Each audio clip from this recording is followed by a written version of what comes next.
Question number 31. A cork is submerged in water by a spring attached to the bottom of a pail. When the pail is kept in an elevator moving with an acceleration downwards, the spring length, what will happen to the spring length? ठीक है,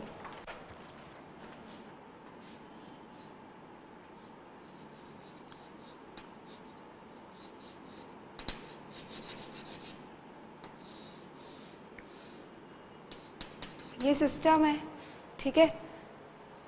यहाँ से एक spring attached है और spring से एक cork attached है and it is submerged in a water, ठीक है।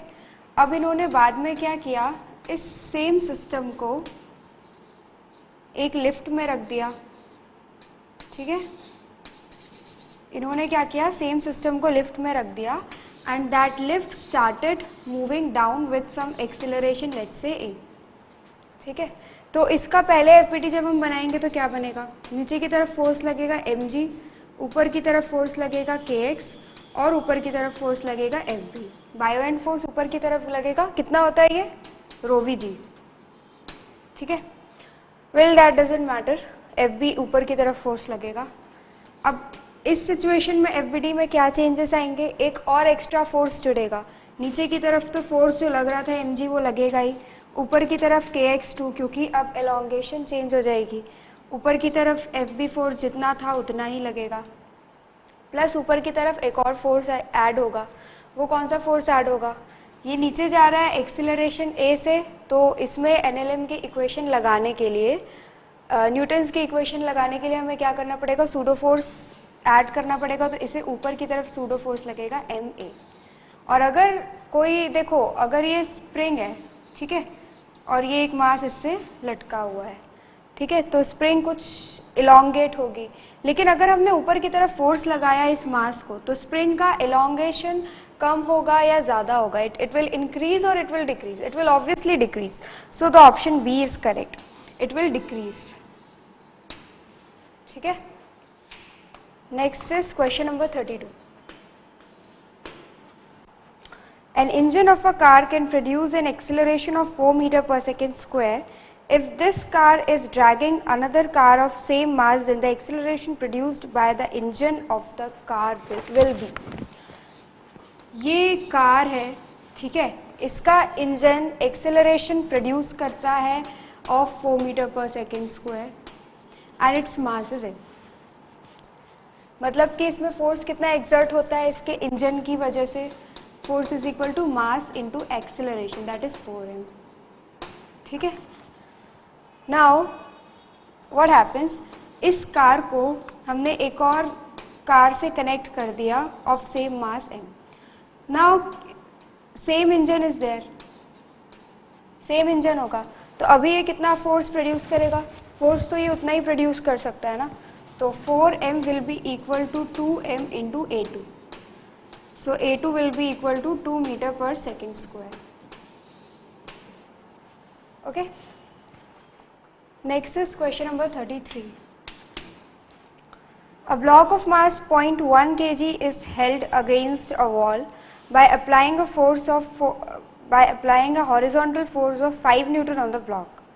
If the coefficient of friction between the block and the wall is 0.5, the magnitude of the frictional force acting on the block is.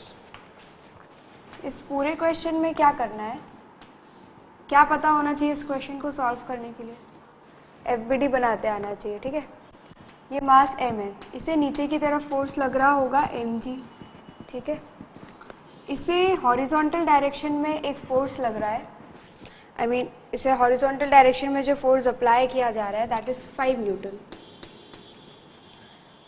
अब ये जो मास है, इसे इस direction में normal force लगेगा, नीचे की तरफ एक फोर्स लग रहा है mg and it is kept held in this position, मतलब कि ऊपर की तरफ भी कोई फोर्स होगा तो फ्रिक्शन फोर्स इस केस में ऊपर की तरफ लगेगा f, that is equal to mu n। ये सिस्टम रेस्ट में है, इक्वेट कर दो, 5 is equal to n and mu 5 is equal to mg।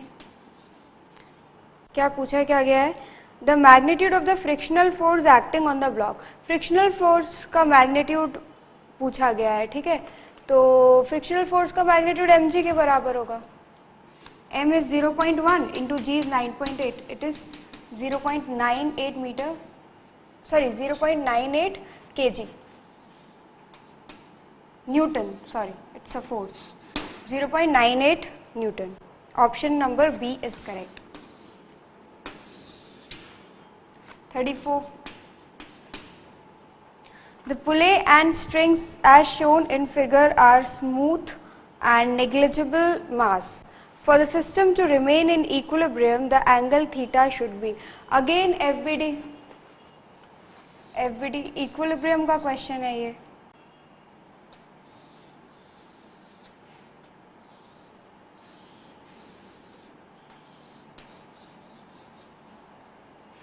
ये मास m है, ये भी m है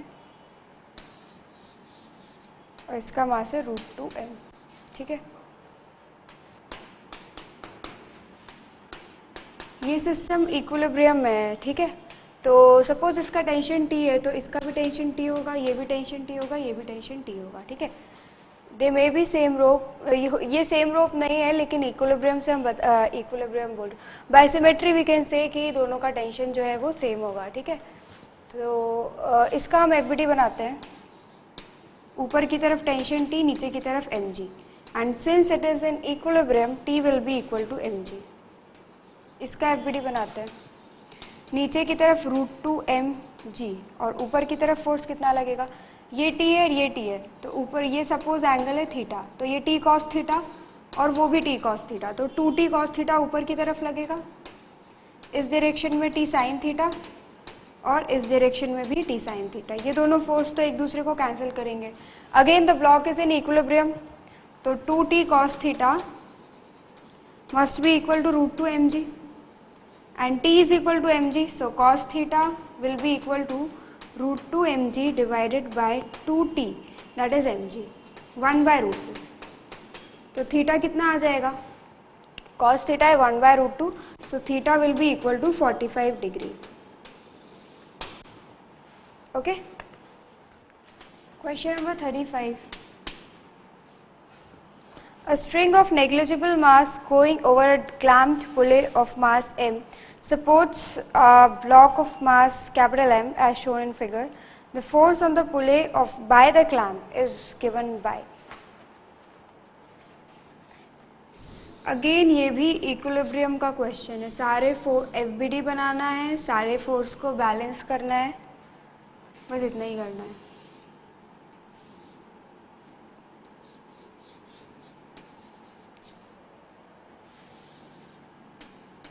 इसका FBD बनाते हैं. सबसे पहले ये जो टेंशन T है तो ये भी टेंशन T ही होगा. क्यों सेम टेंशन होगा, क्योंकि सेम स्ट्रिंग है and string is massless. Massless string में ही टेंशन हर पॉइंट में सेम होता है. ठीक है, अगर स्ट्रिंग का कुछ मास है तो टेंशन सेम हर पॉइंट में सेम नहीं होता है. सो नीचे की तरफ फोर्स लगेगा mg और ऊपर की तरफ फोर्स लगेगा T, and T will be equal to mg because the system is in equilibrium. अब हम पुले का बनाएंगे. नीचे की तरफ फोर्स लगेगा mg, टेंशन है, टेंशन mg के बराबर. इस डायरेक्शन में भी फोर्स लगेगा mg, और इसमें कौन सा फोर्स लग रहा है, ये जो पुले है ये इस क्लैम्प से अटैच्ड है और इसमें नॉर्मल फोर्स लगेगा क्लैम्प की वजह से. ठीक है, कुछ इस डायरेक्शन में. लेट्स से इसका जो F force by clamp on mass in horizontal direction is this and in vertical direction is this. तो FH जो है वो भी mg के बराबर हो जाएगा, F वर्टिकल वो भी mg के बराबर हो जाएगा. तो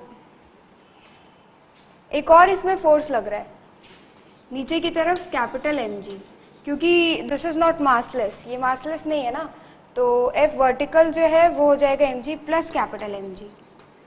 तो इनका रिजल्टेंट क्या हो जाएगा, F टोटल या FR, it is equal to mg² plus m into g² under root. ठीक है, तो ये हो जाएगा m²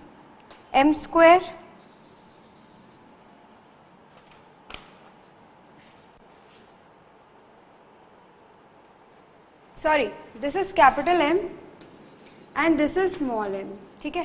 तो ये हो जाएगा स्मॉल एम और ये हो जाएगा कैपिटल एम, ये भी हो जाएगा कैपिटल एम। तो ये हो जाएगा कैपिटल एम जी और ये इतना ही रहेगा, तो ये हो जाएगा capital M G whole square plus this. So this is M square plus M whole square under root और जी बाहर आ जाएगा, ठीक है। तो it is option number D, D option is correct, okay. Question number 36. A block of mass √3 kg is kept on a frictional surface with mu equal to 1 by 2 √3. The minimum force to be applied to move the block is.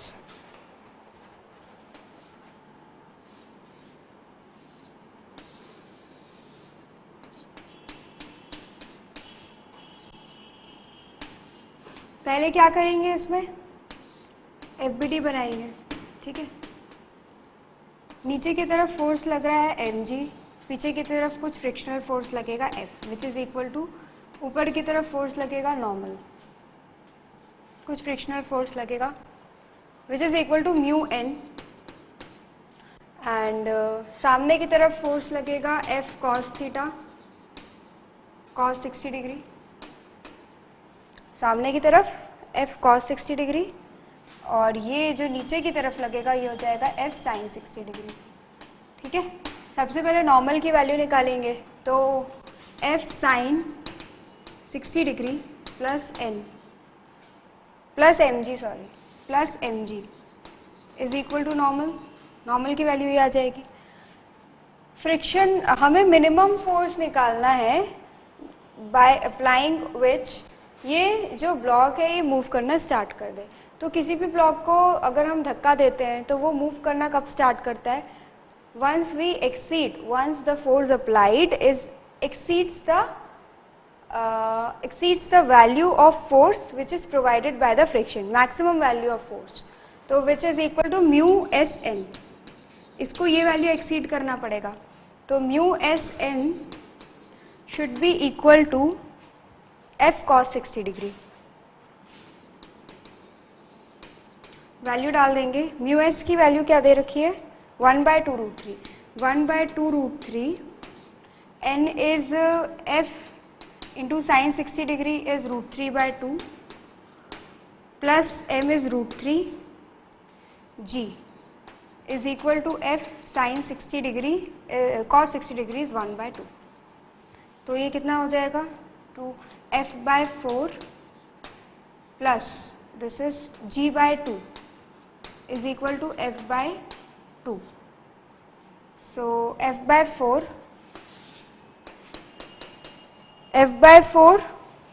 उस तरफ जाएगा तो F by 2 minus F by 4 F by 4 के बराबर हो जाएगा is equal to g by 2. So force is equal to 2g. तो minimum force कितना हमें अप्लाई करना पड़ेगा, 2g, ठीक है। It is option number B, 20 newton. G की वैल्यू रख दो 10 मीटर पर सेकेंड स्क्वायर, तो ये हो जाएगा 20 न्यूटन, ठीक है। Question number 37. If there is a box P of mass m and another box Q of the same mass m is kept on P and the box P is lying on the horizontal frictionless surface and a spring is attached to box Q.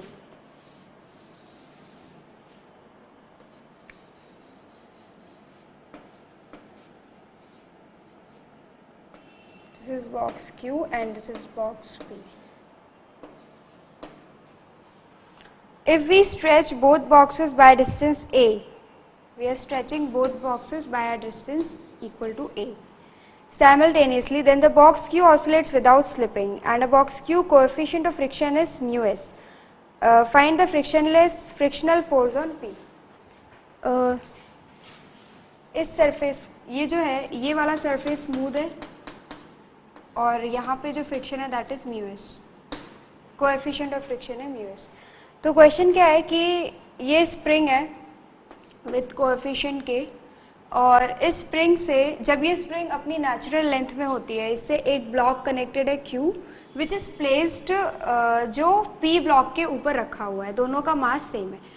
अब हमने क्या किया है, इन दोनों block को उठा के ए distance हम दूर ले गए, we shifted these two blocks a distance away from their initial point. This is L is equal to L naught या x is equal to 0 consider कर लो। यहाँ पे एट x इक्वल टू 0 जो स्प्रिंग की लेंथ है, the length of the spring is it's natural length, ठीक है। अब हमने क्या किया, इन दोनों ब्लॉक को उठा के हमने a डिस्टेंस दूर रख दिया।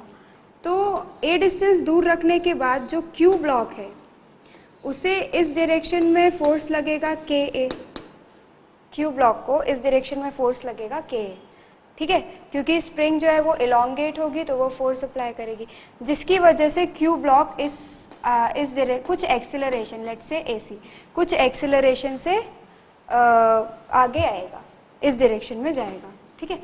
अब क्वेश्चन में ये दे रखा है कि जब जब दोनों ब्लॉक को हमने ए डिस्टेंस शिफ्ट किया, उसके बाद Q started oscillating without slipping over P। Q ने ऑसिलेशन करना स्टार्ट किया, लेकिन वो स्लिप नहीं कर रहा है, विदाउट स्लिपिंग। तो if it is not slipping मतलब कि Q के नीचे कौन सा ब्लॉक रखा हुआ है, P है। अगर ये स्लिप नहीं कर रहा है मतलब कि ये दोनों एक साथ, इन दोनों के बीच की जो रिलेटिव वेलोसिटी है वो हमेशा क्या है, 0 है। मतलब कि ये दोनों एक साथ मूव कर रहे हैं, इसका मतलब they are moving with the same acceleration. अगर कोई भी दोनों ब्लॉक सेम एक्सेलरेशन से, why it is written there without slipping, ये समझ आया। विदाउट स्लिपिंग लिखने का मतलब ये था कि Q जो है वो P के ऊपर स्लिप नहीं कर रहा है, and since Q is not slipping over P, the relative velocity is 0, so they are moving with the same acceleration or same velocity, ठीक है। तो अब अगर ये दोनों सेम एक्सेलरेशन से हमेशा मूव कर रहे हैं तो क्या हम इन दोनों के लिए सिंगल FBD बना सकते हैं? बिल्कुल बना सकते हैं। तो अब हम इसे इस तरीके से लिख सकते हैं कि ये एक सिंगल ब्लॉक है ऑफ मास 2m, इसे a लेंथ में स्ट्रेच किया गया है। तो जब इसे यहाँ पे हम स्ट्रेच करेंगे, कुछ a लेंथ स्ट्रेच करेंगे लेट्स से, तो इसको, ये स्प्रिंग का एलोंगेशन a हो जाएगा, तो इसको फोर्स कितना लगेगा, इस डायरेक्शन में फोर्स लगेगा KA, ठीक है। और क्या इस डायरेक्शन में कोई फोर्स लगेगा, ऑपोजिट डायरेक्शन में नहीं लगेगा, क्योंकि इन दोनों सरफेस के बीच में कोई फ्रिक्शन नहीं है, ठीक है, ये सरफेस स्मूथ है।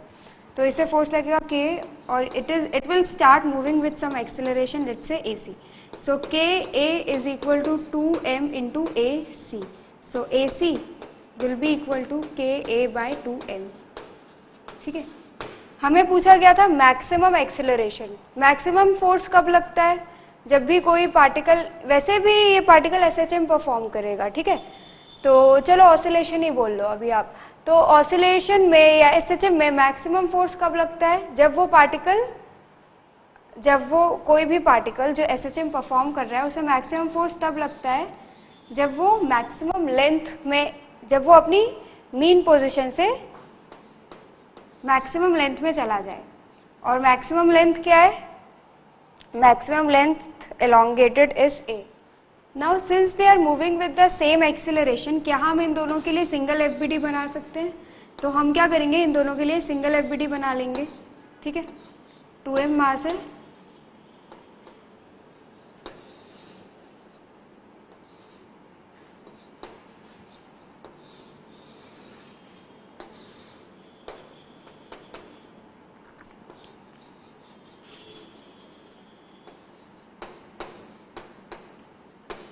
इसे A लेंथ एक्सटेंड किया गया है, ठीक है। तो इसकी FBD बनाएंगे, इस डायरेक्शन में फोर्स कितना हो जाएगा, KX, and suppose it started moving with some acceleration, let's say AC। Opposite direction में क्या कोई फोर्स लगेगा, नहीं लगेगा, क्योंकि ये सरफेस स्मूथ है। तो AC will be equal to how much, AC will be equal to force is equal to mass into, that is kx is equal to 2m into AC. ठीक है, तो AC किसके बराबर हो जाएगा, kx by 2m. x की value क्या है, a है, तो that will be equal to ka by 2m.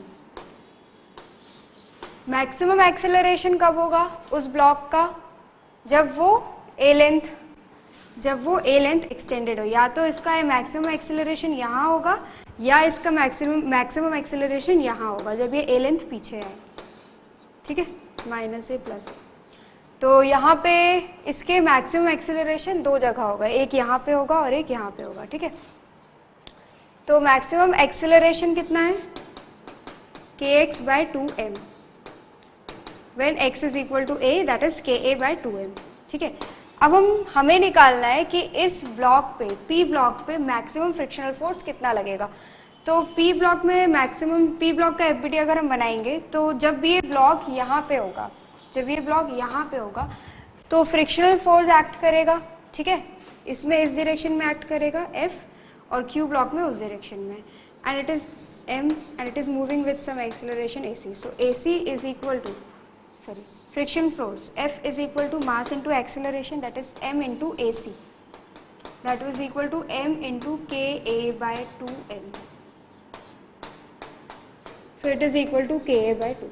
So maximum frictional force is ka by 2. Okay, next is question number 38. A horizontal force F is applied such that block remains stationary, then which of the following statement is false? Block remains stationary मतलब कि equilibrium है.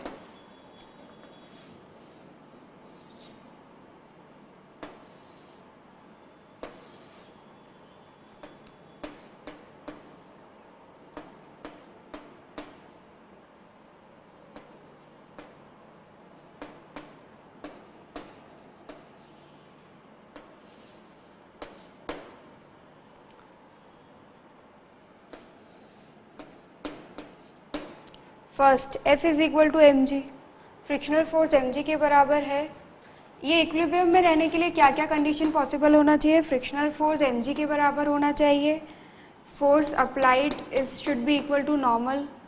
ठीक है, और ये तो था इसका, कोई भी ब्लॉक अगर स्टेशनरी है तो इक्विलिब्रियम में है. इक्विलिब्रियम दो टाइप के होते हैं, एक होता है ट्रांजिशनल इक्विलिब्रियम और एक होता है रोटेशनल इक्विलिब्रियम. ठीक है, तो मे भी आपको अभी रोटेशनल इक्विलिब्रियम नहीं समझ आता है, but let me tell you, rotational equilibrium में क्या होता है कि नेट टॉर्क भी जीरो होता है. जैसे ट्रांजिशनल इक्विलिब्रियम में हम क्या कहते हैं कि नेट फोर्स जीरो होता है, वैसे ही रोटेशनल इक्विलिब्रियम में नेट टॉर्क जीरो होता है.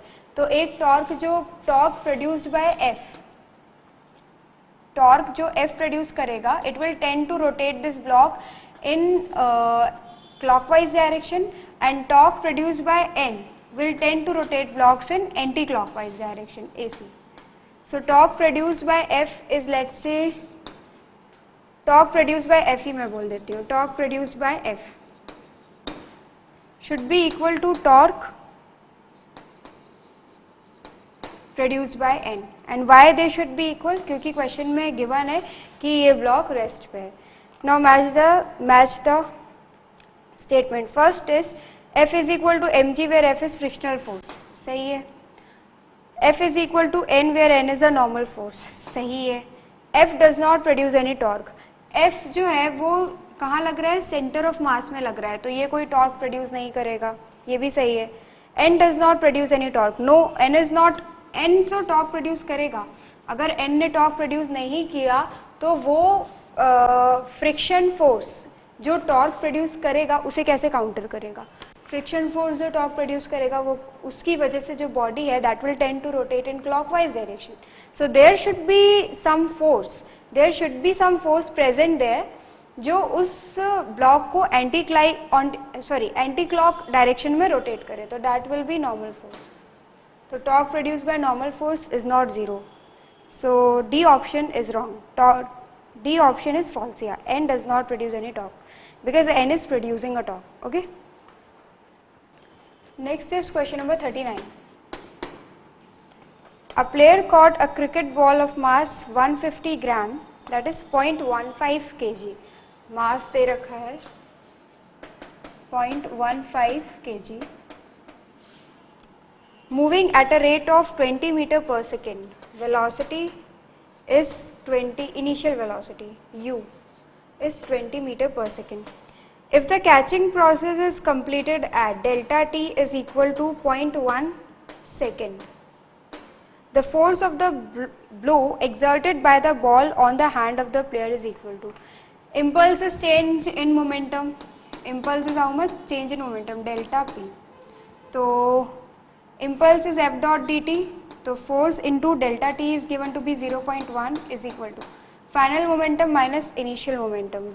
जो बॉल है वो सपोज इस डायरेक्शन में आ रही है, तो फाइनल मोमेंटम तो हो जाएगा 0 माइनस इनिशियल मोमेंटम हो जाएगा minus 0.15 into 20.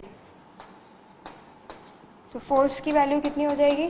0.15 into 20 divided by 0.1, that is 1.5 into 20. So this will be equal to 30 newton. ठीक है. Next 40. A ball of mass 0.2 kg, mass दे रखा है 0.2 kg, is thrown vertically upward by applying a force by hand. If the hands move 0.2 meter, S is equal to 0.2 meter. While applying the force and the ball goes up to 2 meter height further. Height is 2 meter. Find the magnitude of the force. Consider G is equal to 10 meter per second square. हमें force का magnitude निकालना है. जब हम force को throw करते हैं तो क्या एकदम बस हाथ से कुछ फोर्स अप्लाई किया और वो ऊपर चले जाती है? नहीं, हमें अपना हाथ थोड़ा सा ऊपर शिफ्ट करना पड़ता है, वर्क डन करना. हम बेसिकली क्या करते हैं, उस बॉल पे वर्क करते हैं, ठीक है, जिसकी वजह से उसमें कुछ एनर्जी आती है, काइनेटिक एनर्जी आती है. उस काइनेटिक एनर्जी से बॉल ऊपर जाएगी और फिर लौट के आती है. ठीक है, तो हम सबसे पहले क्या करते हैं, इस बॉल पे वर्क करते हैं. वर्क करने से क्या होता है, इस बॉल पे कुछ काइनेटिक एनर्जी आती है. काइनेटिक एनर्जी आने से ये बॉल ऊपर जाती है और फिर नीचे आ जाती है, किसी मैक्सिमम हाइट तक आती है. ठीक है, तो बस जिस तरीके से हम ये प्रोसेस करते हैं उस तरीके से इक्वेशन लगाना है. Work done F dot S, work done is equal to change in kinetic energy delta K. Initially kinetic energy कितनी थी? 0. Finally kinetic energy half mv square. So F dot S is equal to delta K. Initially kinetic energy 0, finally kinetic energy half mv square. So half mv square is equal to F dot S कितना दे रखा है? 0.2. तो u square इसको बोल दो, क्योंकि okay let's say v square only. v square this is equal to half mv square is kinetic energy. Kinetic energy is equal to 0.2 f. ठीक है, अब ये जो काइनेटिक एनर्जी है, जब बॉल यहाँ पे जाएगी तो इसकी kinetic energy gravitational potential energy में कन्वर्ट हो जाएगी. तो ke will be equal to mgh, that is 0.25 f is equal to mg into maximum height attained is 2 metre. तो f की वैल्यू कितनी हो जाएगी? m that is 0.2 into 10 into 2 divided by 0.2. So it is equal to 20 newton. तो force applied आ जाएगा 20 Newton. Option D. Okay.